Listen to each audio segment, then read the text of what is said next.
Are you struggling to get your IELTS writing score to move past a band 6? What if I told you that a quarter of your score for task 1, describing all those charts and graphs, comes down to just one key skill? It's so frustrating, right? You feel like you've hit a wall. You know the basics, but you just can't seem to break through to that band 7, 8, or maybe even a 9. Well, you're not alone. It's an incredibly common roadblock, but today we're going to smash right through it. Yeah, you see that right, 25%. A full quarter of your mark for this task is based on something the examiners call lexical resource. That is a huge piece of the pie, and honestly, mastering it is the absolute key to unlocking those higher scores. Welcome to The Explainer by IELTS Guide Phil on YouTube. Today, we're unlocking the secrets of lexical research, pulling directly from the expert guidance of IELTS Guide Phil. We're going to show you how to make your vocabulary your secret weapon for writing Task 1. So, let's dive in. What exactly is this 25% score booster? Lexical resource isn't about just dropping a few big fancy words into your essay. It's about using the right words with precision and effectiveness to paint a super clear picture for the examiner. Think of it like this. The examiner is looking at your vocabulary toolbox. Do you have a wide range of tools in there, or just a rusty hammer? Are you using them accurately and for the right job? It's all about conveying a very precise meaning with skill. And this is where it gets really interesting. Look at the difference. At Band 6, your vocabulary is just adequate. You might try some less common words, but you make mistakes. But jump over to Band 8, and the language changes. Wide range, fluently, flexibly, precise meanings. See that? That is the leap we're going to make today. Okay, so how do we make that leap? Well, IELTS Guide Phil has put together a practical vocabulary toolkit for you. These are the absolute essential word categories you've got to master for any Task 1 chart or graph they throw at you. First up, trend language. Instead of just saying "went up" over and over, you have this amazing arsenal of words. Did sales simply rise, or did they soar? Did they fall, or did they plummet? Using these precise verbs is your first step to sounding like a high band candidate. Next, we're adding some flavor with adverbs. How did it increase? Was it dramatically or just slightly? Did the change happen rapidly or gradually?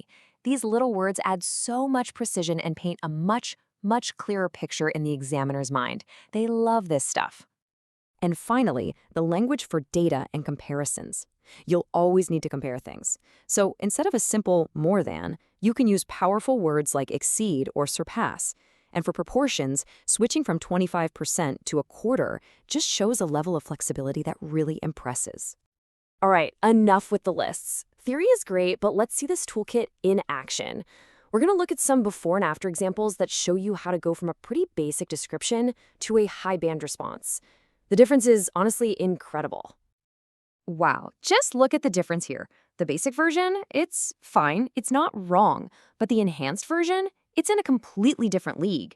Words like illustrates, upward trajectory, climbing progressively, and peak, that is exactly what separates a band 6 from a band 8 or 9. Here's another one, this time for a bar chart. Had more exports is simple, but significantly outpaced and substantially exceeded? I mean, come on. This just shows how you can use these powerful verbs and adverbs to make your comparisons sound so much more academic and precise. And for a pie chart, sure, biggest part gets the idea across.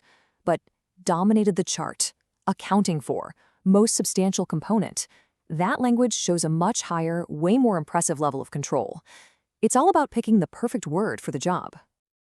Okay, so now that we've seen what to do, let's flip it and talk about what not to do. IELTS Guide Phil has seen some common traps that students fall into again and again, and these can really drag your score down, so let's fix them. This one. It's probably the #1 mistake. Using the same words like shows and increase over and over again. It immediately just screams to the examiner that you have a limited vocabulary. It sounds basic, and it has absolutely no flow.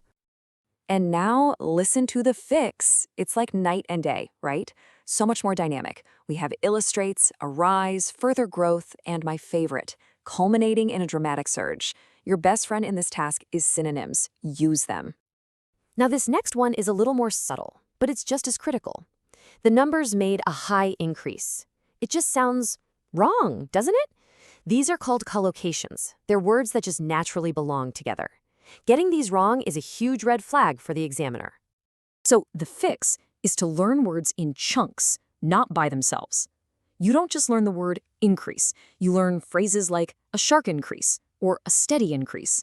These natural word partners will make your writing sound so much more fluent and, well, natural. So, what are your next steps? Here are 4 clear, actionable things you can start doing today. 1. Group words into families of synonyms. 2. Actively learn those natural collocations. 3. Look at academic word lists. And 4. Constantly practice paraphrasing. You can do this. By focusing on these specific areas, you can strategically build the exact vocabulary you need to crush writing task 1. It's not about memorizing a dictionary. It's about smart, targeted learning that actually gets results. And hey, if you want to go even deeper, IELTS Guide Phil has so many more resources for you. You can read the full blog post this was based on, watch more explainers right here on the YouTube channel, listen to the podcast for some deep dives, and join the Facebook community. All the links are right there for you in the description. And if you want personalized, one-on-one feedback on your writing, IELTS Guide Phil also offers an online writing and speaking coaching service. Just drop a comment below to find out more about it. It really is a game changer for so many students. But before you go, I have a question for you. What's one new word or phrase from today that you're going to use in your very next practice essay? Is it going to be culminate, outpace, or maybe dramatic surge? Let us know in the comments below. Now go out there and get that score you deserve.